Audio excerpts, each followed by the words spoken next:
Please listen carefully. Well, hello, universe, and welcome to the Optimist Daily Update. I'm Kristy Jansen. And I'm Carissa Garcia. And we are part of the team behind the Optimist Daily, making solutions the news. We bring you reader-funded solutions news every day in order to change the tenor of news media, social media, and the direction of your day to help us all get focused on what's going right in the world.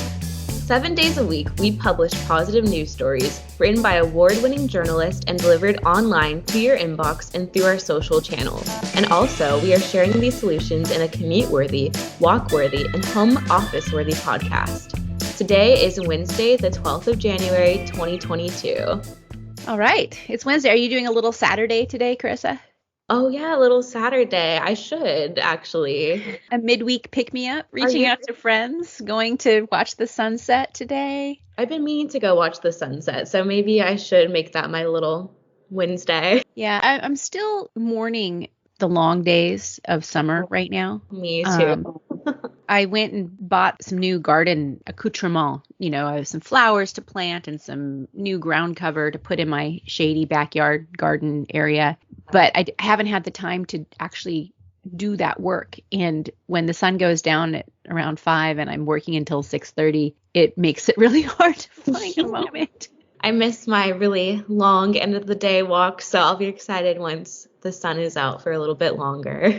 Me too. I'm making up for it by my full spectrum LED lights in my indoor garden.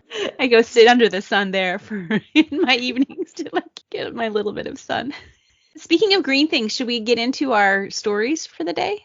Yeah, what is on your plate for today? I'm going to talk about a headline that reads, "The Green Living Trends That Experts Expect Will Dominate 2022." We talked a little bit in our first view of the week about 8 trends that we saw carrying through from 2021. One of them was definitely a sensibility about green jobs and sustainability, and also reacquainting ourselves with nature and how important that is. But this is talking to experts around the world who follow these things. And this is what they're projecting will dominate in 2022, because green living and sustainability are certainly at the forefront of many people's minds.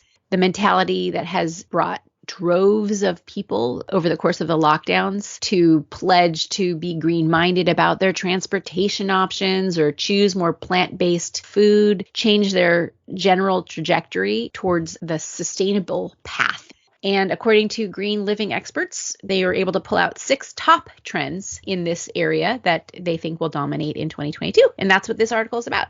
I think it's kind of cool to observe the shift in social consciousness around how important it is to be respectful of resources and of our planet, and how everything is about the environment. Because if we don't have that, we can't do anything else. And so I think these trends belie that growing awareness, that growing consciousness that is taking over the planet.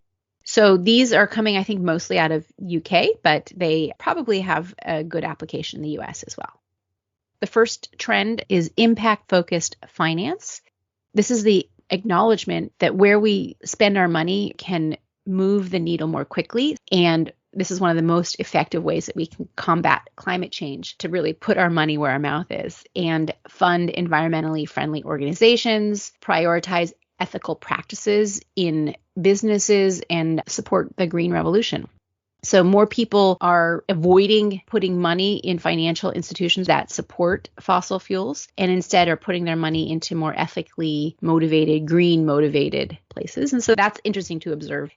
Before the COP26 climate summit that took place in November, almost 40% of people polled by Troidos Bank UK said that the upcoming conference was making them rethink how they could use their money to be more sustainable going forward. And that has just taken off. It's interesting. We saw this also with some activist investors in Exxon, getting that company to move more towards energy in general and away from investing in carbon-based energy sources. So that's a trend. We're following that. Another one is more focus on plant-based food. We write a lot about that here on the Optimist Daily. And even big companies like Epicurean, I'm not sure, it's a fancy journal. In their writing, they always have a focus now on how to incorporate more plant-based meals into your week, how to not necessarily give up meat altogether, but focusing more on sustainably sourced, locally grown meat and chickens and eggs that have an ethical component to them. And if you can forego them, then going towards plant-based meals instead. I think we have another article on today's headlines about a fungus-based alternative to egg whites, which is brilliant because egg whites is, it's just a part of an egg. What do you do with all those yolks? I don't know. But anyway, vegetarianism and veganism are taking over fine dining.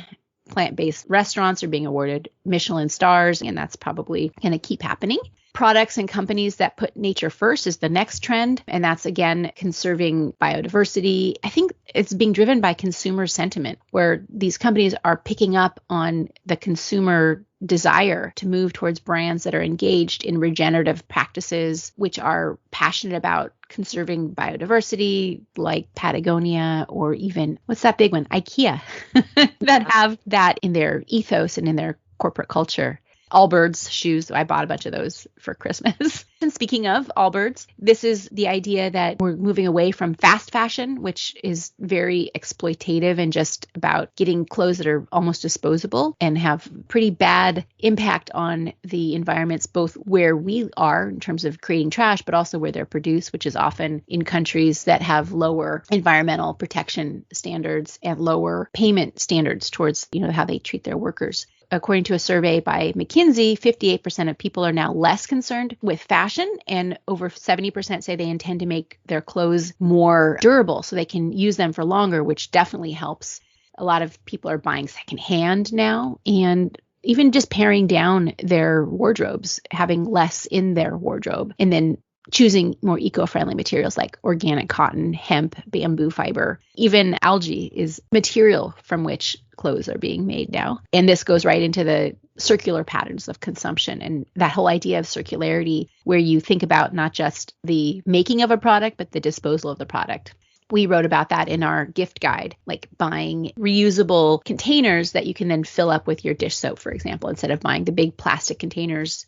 And there's brands where they like Loop, where you actually just go bring your container back to the store and refill it with whatever material, whatever chemical or detergent or soap that you use, instead of buying it in packages. I think that's kind of like the milkman. Mindful living is also really taking center stage. We wrote about recentering mental health in our trends, and that's kind of along the lines of mindful living.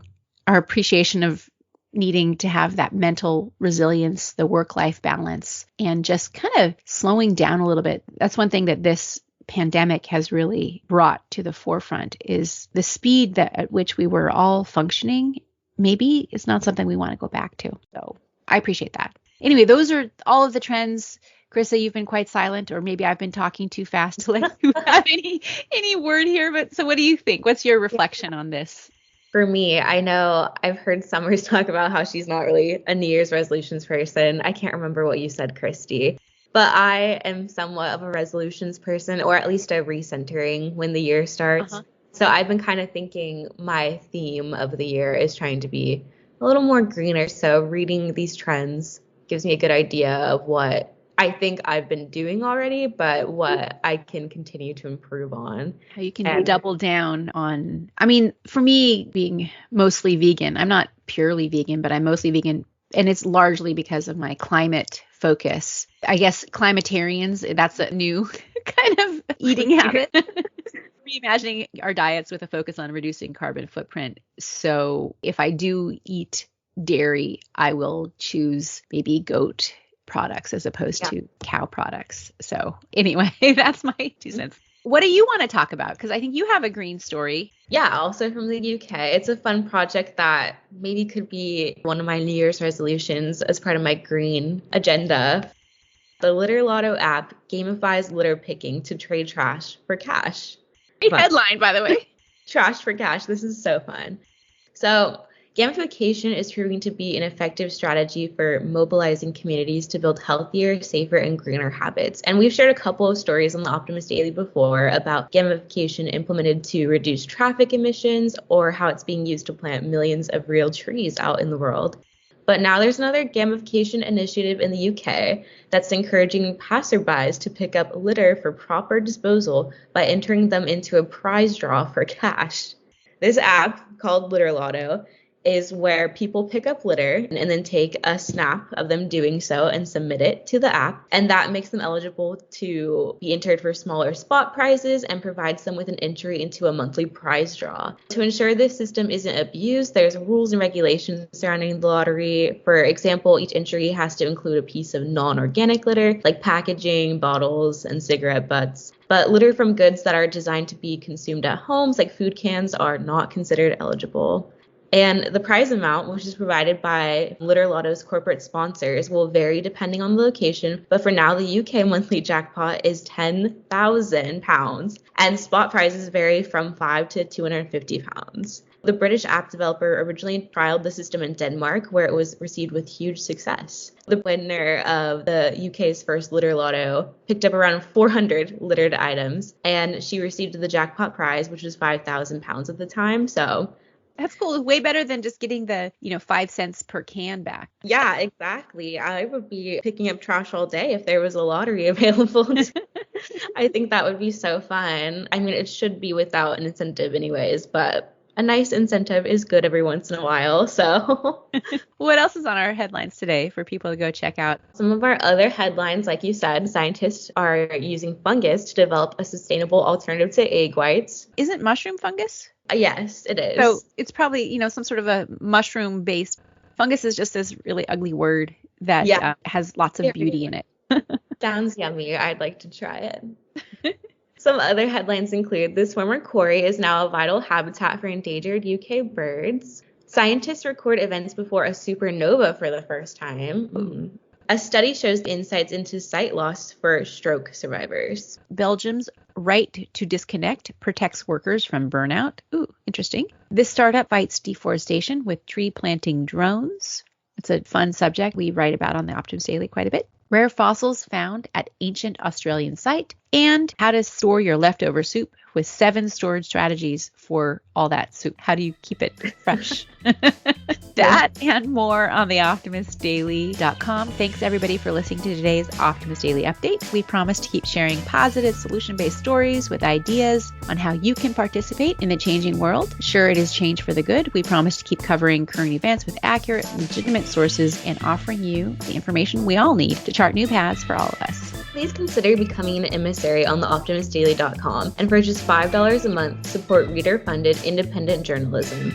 Be part of the solution-changing consciousness and addressing our world's biggest challenges with a problem-solving mindset. Let's keep the Optimist Daily free to all who need it, supported by those who can. Thanks, Krista, for stepping in for our good friend Summers. Thanks, everybody. We'll be back tomorrow with more solutions.